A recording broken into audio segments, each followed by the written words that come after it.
कारक। बच्चों, आप जानते हैं कि हिंदी कारक प्रधान भाषा है। वास्तव में कारक ही शब्दों को पद बनाते हैं, अर्थात वह कारक ही हैं जो संज्ञा या सर्वनाम का संबंध वाक्य की क्रिया एवं शब्दों के साथ जोड़ते हैं। जैसे राम धनुष उठाया, राम ने धनुष उठाया। माँ बालक पढ़ा रही है, माँ बालक को पढ़ा रही है। माँ चाकू फल काट रही है, माँ चाकू से फल काट रही है। नरेश बस उतरा, नरेश बस से उतरा। बच्चों, इन चित्रों के नीचे लिखे पहले वाक्यों को पढ़ने पर वाक्य अपूर्ण से लग रहे हैं, परंतु उसी के नीचे लिखे वाक्य रंगीन शब्दों के जुड़ने से पूर्ण व अधिक स्पष्ट लग रहे हैं। ये रंगीन अंश ही कारक हैं, अर्थात संज्ञा, सर्वनाम और क्रिया के आपस में संबंध जोड़ने का कार्य करने वाले शब्द ही कारक कहलाते हैं। अतः कारक की परिभाषा है संज्ञा या सर्वनाम के जिस रूप से उसका संबंध वाक्य के दूसरे शब्दों तथा क्रिया के साथ प्रकट होता है, उसे कारक कहते हैं। परसर्ग या विभक्तियां।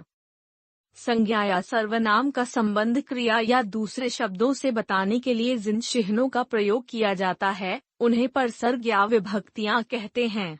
जैसे ने, को, के लिए, से, में, पर, का, की, है, अरे आदि। कारक के भेद। कारक के 8 भेद हैं। कारक कारक चिह्न प्रसर्ग पहचान। 1. कर्ता कारक, ने, किससे, किसने, कौन। 2. कर्म कारक, को, कहाँ, किसको, क्या। 3. करण कारक, से, के द्वारा, किससे, किसके साथ, किसके द्वारा। 4. संप्रदान कारक, के लिए, को, हेतु, किसको, किसके लिए। 5. अपादान कारक, से, अलग होने के अर्थ में, कहाँ से, किससे। 6. संबंध कारक, का, के, की, रा, रे, री, किसका, किसकी, किसवेप। 7. अधिकरण कारक में, पर कहाँ, किसमें, किस पर। 8. संबोधन कारक अरे, ओ, रे, हे। 1. कर्ता कारक, ने, कर्ता का शाब्दिक अर्थ है करने वाला, अतः संज्ञा या सर्वनाम के जिस रूप से क्रिया करने वाले का बोध हो, उसे कर्ता कारक कहते हैं। जैसे बच्चों, कर्ता कारक की पहचान में ने परसर्ग का प्रयोग होता है, तथापि कभी कभी कर्ता कारक के साथ परसर्ग का प्रयोग नहीं होता। तब कर्ता कारक ही पहचान के लिए किसने या कौन लगाकर प्रश्न का जो उत्तर आता है, वही कर्ता कारक कहलाता है। उदाहरण: काल, क्रिया, प्रश्न, कर्ता, परसर्ग। 1. मीरा ने नृत्य किया, भूतकाल, सकर्मक क्रिया, नृत्य किया, किसने, मीरा ने। 2. मीरा देर तक सोई, भूतकाल, अकर्मक क्रिया, सोई, कौन, मीरा। 3. मीरा नृत्य करेगी, भविष्यकाल, नृत्य करेगी, कौन, मीरा। 4. मीरा नृत्य कर रही है, वर्तमान काल, नृत्य कर रही है, कौन, मीरा। 2. कर्म कारक, को, वाक्य में क्रिया का फल जिस संज्ञा या सर्वनाम शब्द पर पड़ता है, वह कर्म कारक कहलाता है। कर्म कारक का परसर्ग को है। सामान्य रूप से कर्म के साथ परसर्ग को नहीं आता, किंतु किन्हीं विशेष स्थितियों में इसका प्रयोग होता है। कर्म की पहचान के लिए क्रिया के साथ क्या या किसको लगाकर प्रश्न पूछने पर जो उत्तर मिलता है, वही कर्म कारक है। उदाहरण: क्रिया, प्रश्न, कर्म, प्राणिवाचक, प्राणिवाचक, परसर्ग। 1. पुलिस ने चोर को पकड़ा, पकड़ा, किसको, चोर, प्राणिवाचक, को। 2. हमने पौधे को पानी दिया, पानी देना, किसको, पौध, अप्राणिवाचक, को। 3. दादी कहानी सुनाती है, सुनाती, क्या, कहानी, अप्राणिवाचक। 4. राम ने श्याम को पत्र लिखा, 2 कर्म, लिखा, क्या, पत्र, अप्राणिवाचक। 3. करण कारक, से, के द्वारा, कर्ता जिस साधन या माध्यम की सहायता से क्रिया करता है, उसे करण कारक कहते हैं। करण कारक का परसर्ग से अपोस्ट्रोफी के द्वारा अपोस्ट्रोफी के साथ है। यदि वाक्य में परसर्ग न लगा हो तो क्रिया के साथ किससे, किसके साथ या किसके द्वारा प्रश्न किया जाता है, तब जो शब्द उत्तर में मिले वह करण कारक होता है। उदाहरण, क्रिया, प्रश्न, करण, परसर्ग। 1. मैं साइकिल से स्कूल जाता हूँ। जाता हूँ किससे, साइकिल से। 2. पिताजी कार द्वारा घर पहुँचे। पहुँचे किसके द्वारा, कार द्वारा। 3. बच्चे मासी के साथ बाजार गए। गए किसके साथ, मासी के साथ। 4. पिताजी ने नरेश के हाथों कंबल बंटवाए। बंटवाए किससे, हाथों।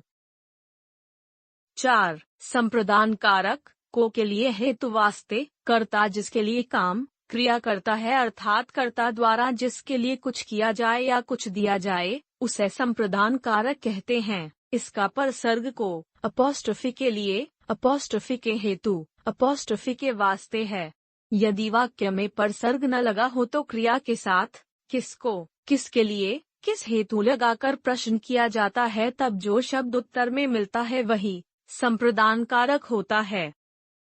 उदाहरण, क्रिया, प्रश्न, संप्रदान, परसर्ग। 1. गाय को चारा डालो। डालो किसको, गाय को। 2. पिताजी माँ के लिए साड़ी लाए। लाए किसके लिए, माँ के लिए। 3. भक्त दर्शन हेतु मंदिर गया। गया किस हेतु, दर्शन हेतु। 4. भगवान के वास्ते चुप हो जाओ। जाओ किसके लिए, भगवान के वास्ते।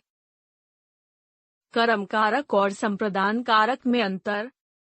कर्म कारक और संप्रदान कारक दोनों में को परसर्ग का प्रयोग होता है, किंतु दोनों के प्रयोग में पर्याप्त अंतर है। कर्म कारक में को परसर्ग जिस शब्द के साथ जुड़ा होगा उस पर क्रिया का फल पड़ेगा, जैसे क. कृष्ण ने राधा को गले लगाया। को राधा के साथ जुड़ा है व क्रिया का फल राधा पर पड़ रहा है। ख. अध्यापक ने छात्रों को पढ़ाया। को छात्रों के साथ जुड़ा है व क्रिया का फल छात्रों पर पड़ा है। जबकि संप्रदान कारक में को परसर्ग का अर्थ किसी को कुछ देने या उपकार करने का भाव मुख्य होता है, जैसे क. कृष्ण ने राधा को बांसुरी दी। को बांसुरी देने का भाव। ख. अध्यापक ने छात्रों को पुस्तकें बांटी। को पुस्तकें देने का भाव। 5. अपादान कारक, से अलग होने का भाव। संज्ञा या सर्वनाम के जिस रूप से अलग होने, तुलना करने, डरने या सीखने का भाव प्रकट हो उसे अपादान कारक कहते हैं। इसका परसर्ग से है जिसका भाव अलग होने से है। अपादान कारक की पहचान इसके परसर्ग से के द्वारा होती है तथा जिस क्रिया के साथ किससे, कहाँ से लगाकर प्रश्न किया जाए तब जो शब्द उत्तर मिलता है वही अपादान कारक होता है। उदाहरण, क्रिया, प्रश्न, अपादान, परसर्ग। 1. पेड़ से पत्ते गिर रहे हैं। अलग होने का भाव, गिर रहे हैं किससे, पेड़ से। 2. गंगा हिमालय से निकलती है। निकलने का भाव, निकलती है कहाँ से, हिमालय से। 3. परीक्षा कल से आरंभ हो रही है। रही है कब से, कल से। 4. राधा मीता से अधिक मोटी है। तुलना का भाव, मोटी है किससे, मीता से। 5. वह सांप से डर गया। डर का भाव, डर गया किससे, सांप से। 6. रिया लड़कों से शर्माती है। लजाने का भाव, शर्माती है किससे, लड़कों से। करण कारक और अपादान कारक में अंतर। करण कारक और अपादान कारक दोनों में से परसर्ग का प्रयोग होता है, लेकिन दोनों में पर्याप्त अंतर है। करण कारक में से परसर्ग का प्रयोग साधन, करण के अर्थ में किया जाता है, अर्थात जहाँ क्रिया करने का साधन प्रकट हो वहाँ करण कारक है, जबकि अपादान कारक में से परसर्ग का प्रयोग अलग होने के अर्थ में किया जाता है, अर्थात जहाँ क्रिया अलग होने के भाव से आए वहाँ अपादान कारक होता है। क. हम गाड़ी से मद्रास जाएंगे। करण कारक। ख. दादाजी गाड़ी से गिर गए। अपादान कारक। 6. संबंध कारक, का, के, की, रा, रे, री, न, ने, नी संज्ञा या सर्वनाम का वाक्य में दूसरी संज्ञा या सर्वनाम से संबंध बताने वाले शब्दों को संबंध कारक कहते हैं, अर्थात शब्दों के जिस रूप से वस्तुओं और व्यक्तियों का पारस्परिक संबंध प्रकट होता है उसे ही संबंध कारक कहते हैं। इसके परसर्ग का के, की, रा, रे, री, न, ने, नी है।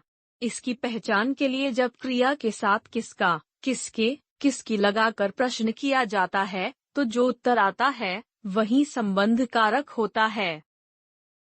उदाहरण, क्रिया, प्रश्न, संबंध, परसर्ग। 1. गाय का बछड़ा भाग गया। भाग गया किसका, गाय का। 2. पिताजी को पत्र मिल गया। मिल गया किसको, पिताजी को। 3. पुलकित की नानी जी आई है। आई हैं किसकी, पुलकित की। 7.